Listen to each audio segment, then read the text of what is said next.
इदम श्री सद्गुरुवे नमः। जन्म शताब्दी पुस्तक माला 79 डे 2 भज सेव्याम ही भक्ति है। परम पूज्य गुरुदेव वंदे माँ अपने प्रेम की नाव में बैठाकर हमें भक्ति रस के दिव्य आनंद की ओर ले जा रहे हैं। भक्ति रस का अनुभव अनुभूति क्या होता है ये समझाना चाह रहे हैं। और परम पूज्य गुरुदेव एक भक्त हैं। किसके? दादा गुरुदेव के भक्त, किसके? गायत्री माता के भक्त, किसके? इस विश्व वसुंधरा के भक्त, किसके?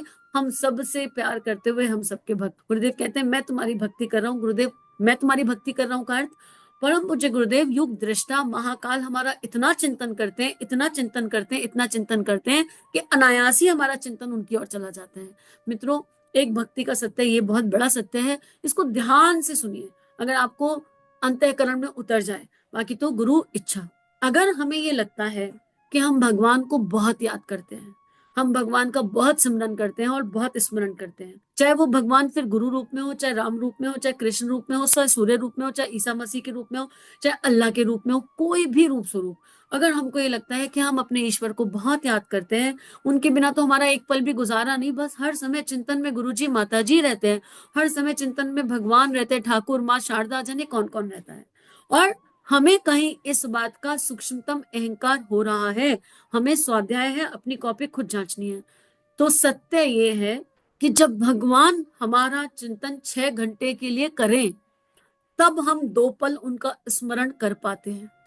जब भगवान हमारा चिंतन करते हैं, मान लो सूर्य अपना प्रकाश फेंके ही ना, डाले ही ना, तो क्या भी हम सूर्य की ओर मुख करेंगे? सूर्य जब अपना प्रकाश डालता है तो हमें सब कुछ दिखाई देने लगता है, हमें सूर्य की बहुत वैल्यू हो जाती है, सूर्य की ऊष्मा ठंडी में बहुत अच्छी लगती है, सूर्य हमारे बहुत काम का है। तो अगर आपने 1 घंटा 24 घंटे में गुरुदेव का चिंतन कर लिया और वो अपने आप हो रहा है, तो अंदाजा लगाओ गुरुदेव ने कितने घंटे, कितने जन्म हमारा चिंतन किया होगा। मेरे बच्चे, मेरे बच्चे, मेरे बच्चे, इनको मुझे दिव्य गति की ओर, सदगति की ओर ले जाना है। हर पल, हर क्षण हमारा इष्ट हमको याद कर रहा है, और जब वो हमको 12 घंटे याद करता है, तब 2 पल हम उसका चिंतन कर पाते हैं। तो अगर हमारा विरह, हम ये मान रहे हैं कि 100 है ना, तो भगवान का विरह 100 मल्टीप्लाई बाय 100 करोड़, हम उसका अंदाजा नहीं लगा सकते कि भगवान का विरह कितना है। और भक्ति यहीं से प्रारंभ होती है, भक्ति यहीं से शुरू होती है। तो अपने आप को ये ना कहें कभी, अरे हम तो गुरुदेव आपका कितना चिंतन करते हैं, क्योंकि हम गुरुदेव के अंदर की तड़प को नहीं जान पाते, हम माता जी के अंदर के दर्द को नहीं जान पाते कि वो हमें कितना याद करते हैं। हमारी भक्ति तो उतरती चढ़ती है, जरा सा भी संसार का एक वेग आएगा, हम तुरंत गुरुदेव के वैल्यूज और प्रिंसिपल भूल जाएंगे, हम तुरंत भूल जाएंगे माता जी ने क्या समझाया, क्या सिखाया, हम तुरंत भूल जाएंगे हमारे राम, हमारे कृष्ण हमें क्या कहते हैं, हम तुरंत भूल जाएंगे राम कृष्ण क्या कहते हैं, हमें उस समय याद नहीं आएगा। जरा गुस्सा आया तो चिल्ला दिया, जरा सा किसी ने कुछ किया तो ऊपर नीचे हो गए, एक पल में चिंतन ईश्वर से हट जाता है, उनके गुण कर्म स्वभाव से हट जाता है। इसे भक्ति नहीं कहते, ये ना भक्ति है, ये एक अवस्था है, ठीक है, और ये कृपा से प्राप्त अवस्था है। और उनको ये पता है, उनको क्या पता है, उनको ना इस मन की आदत पता है, उनको पता है जो प्रवर्त मन है ये एक मक्खी है, जिसको जहां स्वाद मिल जाए वहां बैठ जाएगी।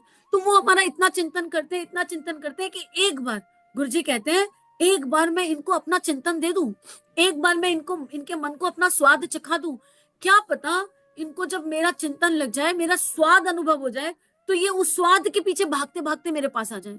आज अगर हम अध्यात्म की तरफ बढ़ रहे हैं, आज अगर हम ईश्वर की तरफ बढ़ रहे हैं, आज अगर हम ध्यान प्राणायाम या किसी भी चीज की तरफ बढ़ रहे हैं, तो हमें वो स्वाद ना दिया गया, हमारे मुंह लगाया गया है, क्योंकि, और वो स्वाद हमें अनुभव करवाया गया है, इसमें अपना कुछ भी नहीं था।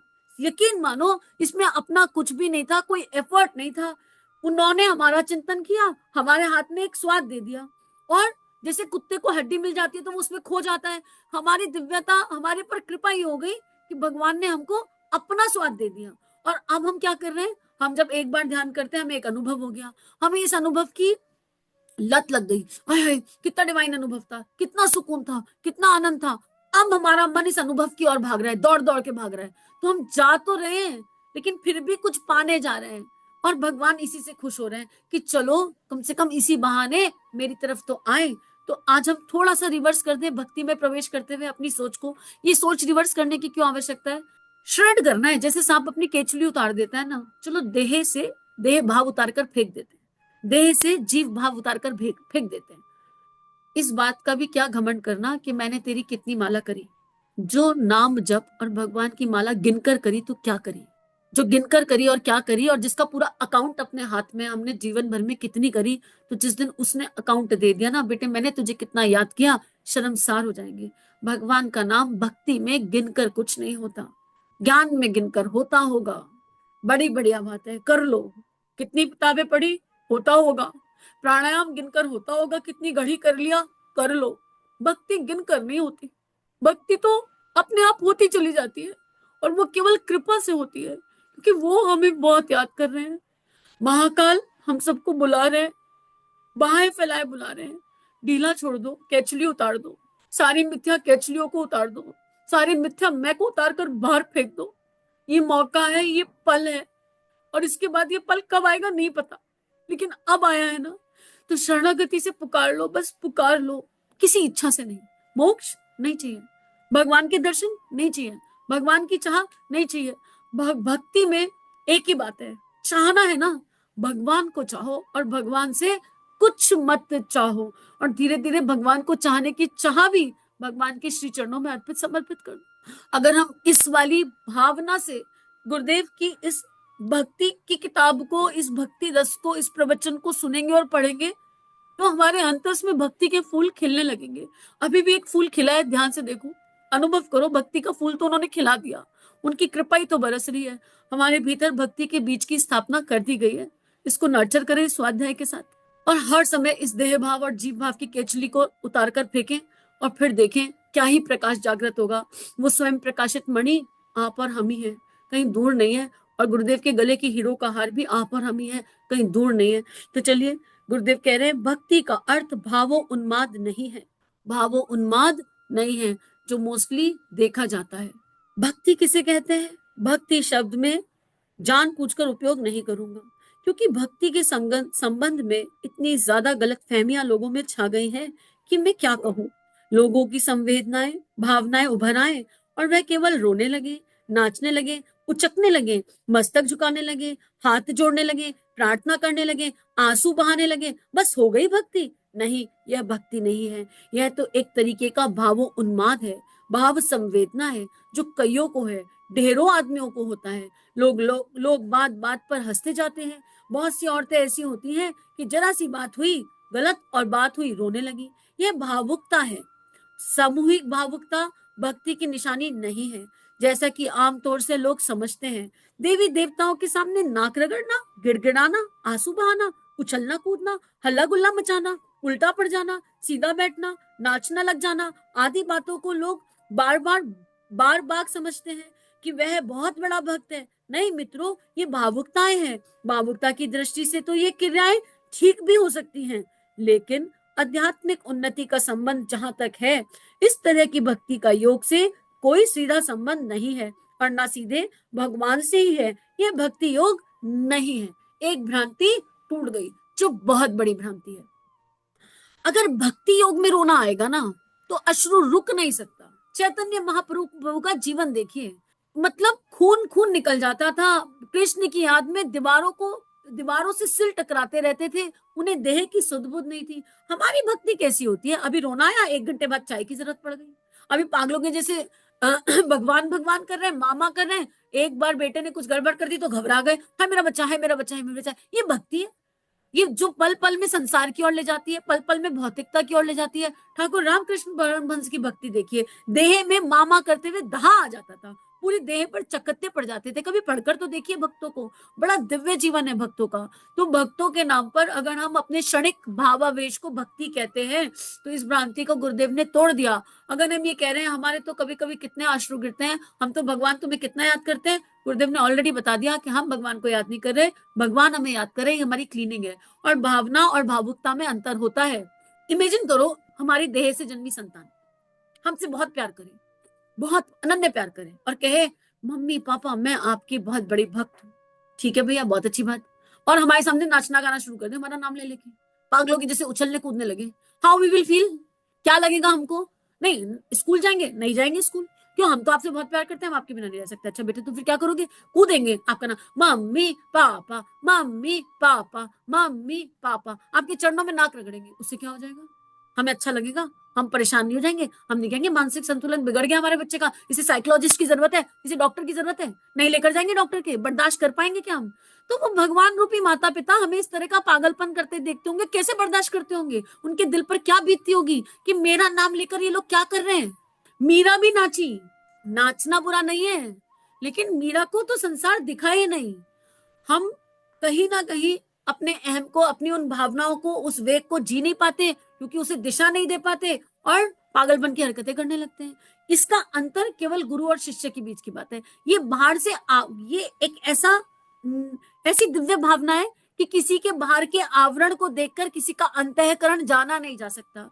तो अगर हम किसी ऐसे इंसान को देख रहे हैं जिसे भक्ति का भाव आ रहा है, तो उस पर कोई टिप्पणी मत कीजिए, उस पर कोई कटाक्ष मत कीजिए, क्योंकि स्व का अध्ययन है, स्वाध्याय है। केवल अपने भीतर देख लो, हमें नहीं पता किसका सत्य क्या है। वो जानता है और उसका इष्ट जानता है, भगवान जानता है उसका। हमें किसी के लिए कोई धारणा नहीं बनानी, किसी के लिए कोई मान्यता नहीं बनानी। हमें केवल अपने भीतर झांक कर देखना है कि हमारे भीतर क्या चल रहा है। गुरुदेव से प्रेम है, अतिशय प्रेम है। सुबह उपासना करी, आंसू निकल गए, गुरुदेव गुरुदेव गुरुदेव। और दिन भर क्या कर रहे हैं?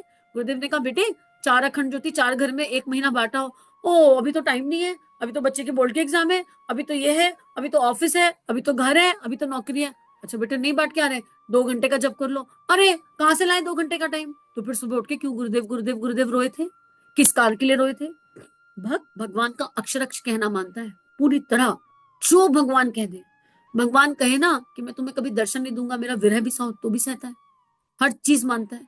तो हम सारी भ्रांतियों को तोड़ दें और अपने अंदर की कॉपी चेक कर लें। अपनी कॉपी जांचने की आवश्यकता है कि अगर हमारे पास कोई भावनाएं आती हैं, कोई उथल पुथल हो रही है अंदर, उन भावनाओं को जीना कैसे है। गुरुदेव हमें सिखाएंगे, बताएंगे कि जो इमोशंस अंदर आ रहे हैं उनको दिशा कैसे देनी है, उनको गति कैसे देनी है। नाचना कोई बुरी बात नहीं है, लेकिन किस स्तर पर, कैसे। और बात वही है कि वो भक्ति जो राष्ट्र भक्ति में कन्वर्ट ना हो, वो भक्ति जो देशभक्ति में कन्वर्ट ना हो, वो भक्ति जो संसार को दुखी देखकर अपने नाचने में खो जाए। आपत्ति काल चल रहा है, चारों तरफ हाहाकार है, हमें भगवान मिल गया और हम नाच रहे हैं, गा रहे हैं, हो गए। हमें कोई मतलब नहीं किसी के दुख से। माँ मीरा इतनी बड़ी भक्तिमती थी, पर एक ऐसा वृतांत आता है उनके जीवन में, जब वो अपने मैके से अपने ससुराल की तरफ आ रही हैं, वो रास्ते में अन्याय और अत्याचार होते हुए देखती हैं, वो शेरनी बन जाती हैं, तलवार निकाल के खड़ी हो जाती हैं अन्याय के खिलाफ।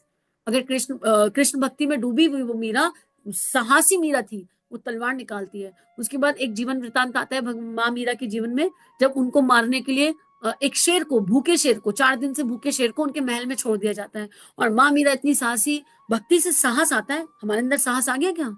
भक्ति का सबसे बड़ा गुण है साहस, दुस्साहस। और माँ मीरा उस शेर को देखती है और कहती है, नरसिंह भगवान पधारे हैं, आज मेरे गिरधर नरसिंह के रूप में आए हैं, आओ मैं तुम्हारा तिलक करूं। और उस शेर की आरती उतार देती है, और शेर कुत्ते के जैसे पूंछ हिलाता हुआ माँ मीरा के कदमों में बैठ जाता है।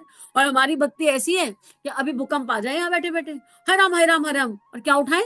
तिजोरी लेकर जाएं कि मोबाइल लेकर जाएं, लैपटॉप लेकर जाएं, पूरा भौतिक सामान इकट्ठा करेंगे, भगवान की मूर्ति भी भूल जाएंगे।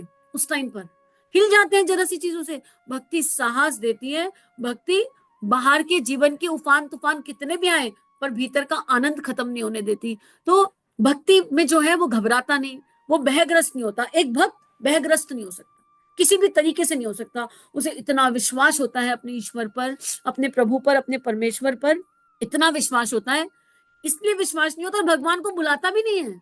विश्वास का कारण ये नहीं है कि मुझे बचाओ मुझे बचाओ, कहता है तुमने तो थाम रखा है, बचाओगे किसे? बचाने के लिए तुमको आना पड़ेगा, पर मुझे तो तुम ही ने थाम रखा है। तो उसके मुंह से कुछ निकलता ही नहीं, वो मुस्कुराता रहता है। तो आइए इस स्वाध्याय को यही गुरु चरणों में अर्पित समर्पित करते हैं। अपनी कॉपी की जांच कर लेते हैं कि हम अगर भक्ति में गुरुदेव ने हमें रखा है, पहले तो भक्ति बहुत ऊंची अवस्था है, लेकिन फिर भी सबकी अपने अपने गुण कर्म स्वभाव है। और अगर हमें लगता है कि हमारे अंदर भक्ति का तत्व डाला गया, हमें वो सिखाया जा रहा है, तो हम उन भ्रांतियों को तोड़ दें। यानी हमारे अंदर भी अगर कहीं पर कोई ऐसे डॉट्स या पॉइंटर्स हैं जो उचित भक्ति की तरफ नहीं है, जो भक्ति की दिव्यता की तरफ ले जाने में बाधा बन सकते हैं, उनको गुरु चरणों में अर्पित समर्पित करें। इदम श्री सद्गुरुवे नमः। सभी अपना ध्यान रखें। सभी को प्रणाम। श्री प्रिया काउंसलिंग चैनल और देव परिवार चैनल पर जो वीडियोस आपको मिल रहे हैं, अगर ये आपके जीवन को बदल रहे हैं तो ये केवल गुरु कृपा है। आइए इस गुरु कृपा को विश्वव्यापी बनाएं। जो भी लिंक आप सुनते हैं, आपको जो भी लिंक अच्छे लगते हैं, उनको अपने व्हाट्सएप स्टेटस, फेसबुक स्टेटस, सारे सोशल नेटवर्किंग साइट्स पर लगाइए। इस टेक्नोलॉजी के माध्यम से आइए ऋषियों की, संतों की लेखनी को विश्वव्यापी बनाते हैं। जय हिंद, जय भारत। इदम श्री सद्गुरुवे नमः।